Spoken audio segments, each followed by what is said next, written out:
know that's what, especially the Gen X and the kids from the 80s really wanted this. They wanted Batman to be taken seriously, and they've made a couple of stabs at it and gotten close there. As you say, both of you said so wonderfully. They closed it out with Bane, and that version of Bane, and I'll quote. I think it was something Greg sent me. Bane, that's my man. Come to me and you'll step to me and you'll feel the pain, right? It really did feel like that. Him looking at his list of demands. Who ordered the cheese pizza? Sugary tomato sauce. That's not healthy. There definitely was something so much missing from that.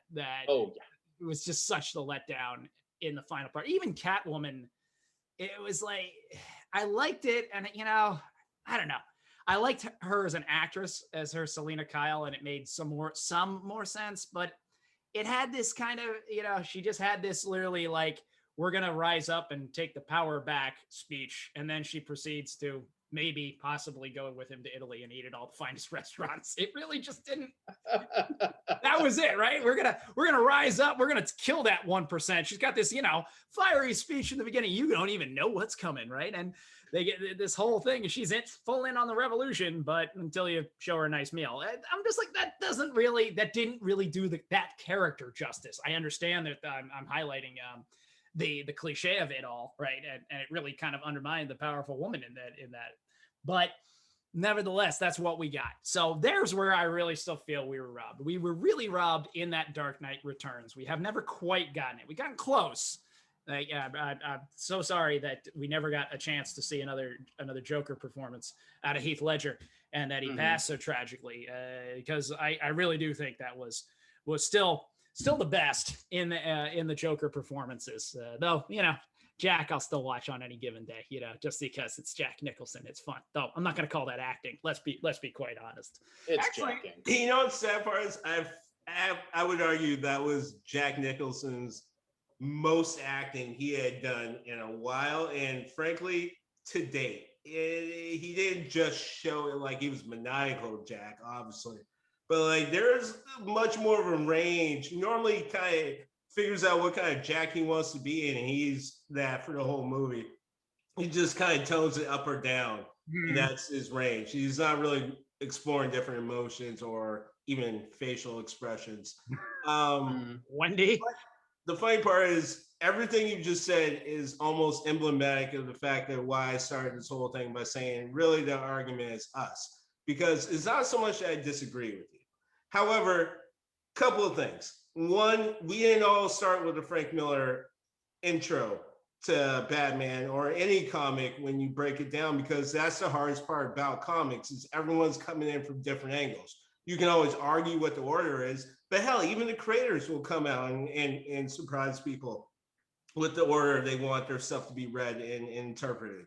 Like I give it to people who try. I think their biggest problem is when they, as Greg pointed out, and Josh, you pointed out multiple times in your part, is that they overshoot their reach. My problem is, what are we really asking for, and are we paying attention? And I frankly think this is a problem with humanity and why even things like religion exist. Like, we love to put God in our way, in our realm. Like, well, this thing that created the heavens and earth and universe can totally communicate and tell me what, how things are gonna work. Like, that's totally gonna happen. Like, he's gonna put it in my terms. That totally makes sense. And also listen to me when I fucking call on him. And sometimes I'll even say please. And also I have to go to the structure to talk to him. So, and support my sports team and my politician, just to be clear. But just to be clear, the whole thing is like, so hold on, let me ask this question and I'll shut the fuck up, or at least I'll try my best. Why do we want a grounded approach to a scenario where, can I point out, we're talking about a fucking unlimited and sometimes millionaire, probably now billionaire or trillionaire human being who's running around a city in a fucking costume fighting other people who are in costume. Like, the grounded approach to me actually makes no fucking sense. I think it's cool for a story arc in the sense of what Frank Miller did, and why the impact I would argue happened is because it was so adverse from what had been happening. But to act like that's the only thing, like Superman grounded approach, I think is one of the dumbest fucking things anyone can ever fucking do. Like, so let me get this straight. The guy who's showing up at work every single day with glasses has the same face as the guy who just literally fucking went through a building, and you can't tell the difference. Like, that's the grounded. How do you make that grounded? That's not. And by the way, I just said a guy just went through a fucking building. Like, what's grounded about that? There's nothing grounded about it. We just need to put things in so many fucking terms and act like that's reality. How about we just fucking pick a story and go with it? Funny enough, with the Nolan thing, I saw the Joker one first, and I would argue it would have more impact if it was a singular movie, because the first movie's dumb as shit. I'm sorry. It's cool. It's nice. It's well done. It was better than the other ones outside of the 1989 one. I'll give you that. But it's dumb as shit. Like, literally, you break it down anyway from Sunday, and you get a lot of questions.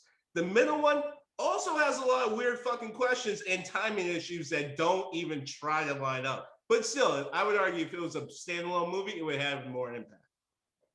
I think I'd agree with you on the second, because that really was, you know, he really made that its own interesting story. I would say, to answer your question, or the best I've ever had at it, is that going back to my at 12, you want to be taken seriously. And I totally stand by that. But I want to add to it, at 12, you want to be taken seriously and also still want to put on the Batman suit and run around the city and kick people's ass and do all of that.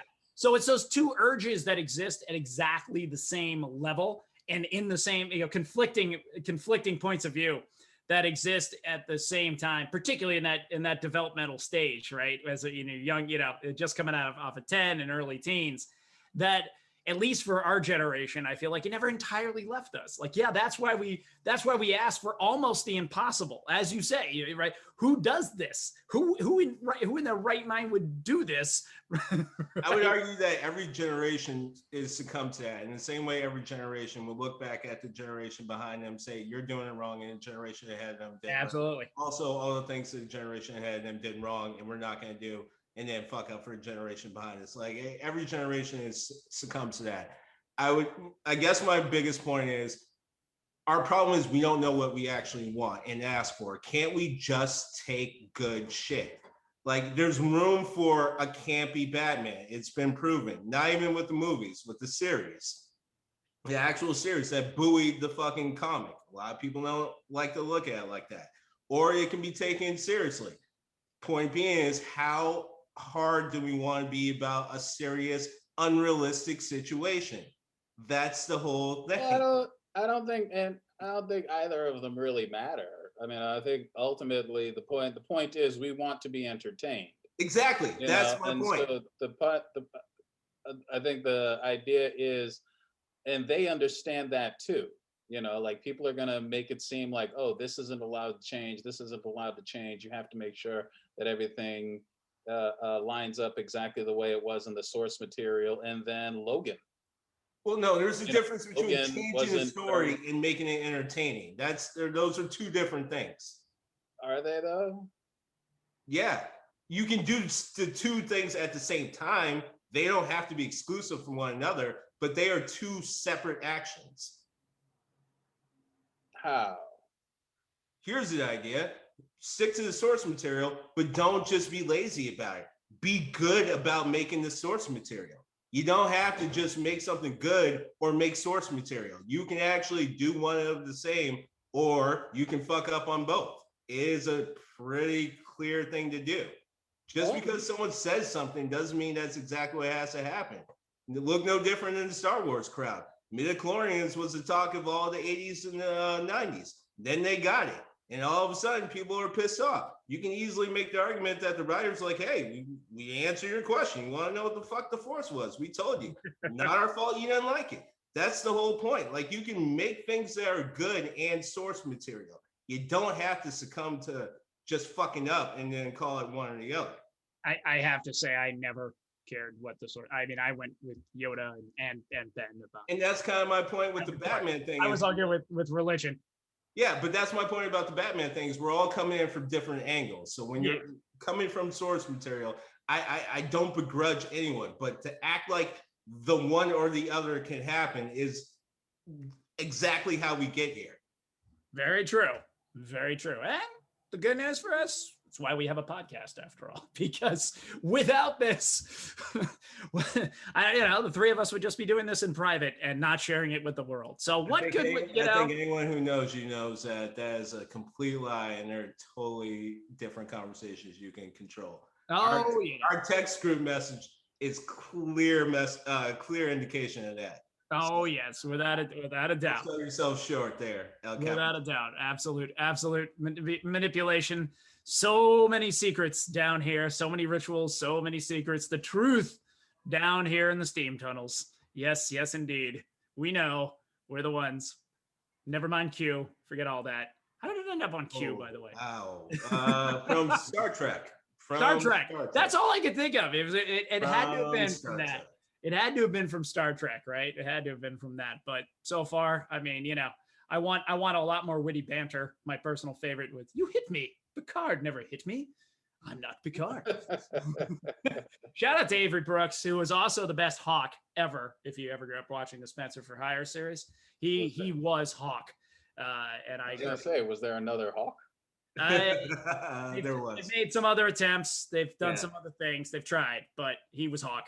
Always, even in the books, you could see him as Hawk. There was just no two ways, But going there. But now, I think as always, you guys make excellent points, and it is what brings us together. It is what brings us here, and our own particular way of trying to solve the mysteries in our world that we will never actually solve. Try and put it all together. Try and get those threads. I think more people listen than they give us credit for. That's true. It's true. I think there's more out there, and I do still believe. I will quote the movie Grand Canyon here. I do still believe that all of life's questions are answered in the movie. Yes, Grand Canyon. I was quoting. That was a Steve Martin quote there. The serious Steve Martin. There's a couple of serious Steve Martin movies. You put that in the tagline, I guarantee you our audience goes up. I think that there's not a lot of searches for Grand Canyon, so we'll totally. No, I think we'll be monopolize that tag. I think that's true. I think I'll put the appropriate quotation marks on it. But fantastic, gentlemen. You guys brought the steam today. I love it. You all had your cases of just those things that we wanted, or just examining why we were happy, we were disappointed, we were less than thrilled, or even those things we still want to see. As shortly come October, there's going to be another Dune movie finally. So we'll see if they can, see if that lives up to expectation. Rashawn is very excited because he's reading the book ahead of time. Not only that, I have to say, anyone who actually listens to our podcast and somehow also one of my Twitter followers, I'm just going to go ahead and publicly say that I'm maybe eating crow on how this movie is going to come out. The last trailer was a little badass. So yeah, we'll see. I was excited. There was a new trailer. I was excited. I'll go check it out.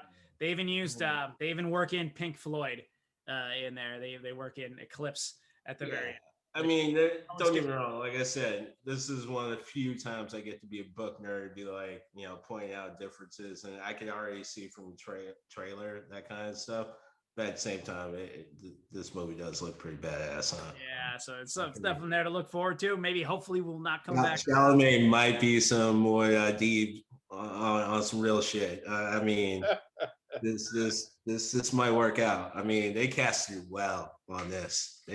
Even some of the areas where they're like, okay, I see where you're going.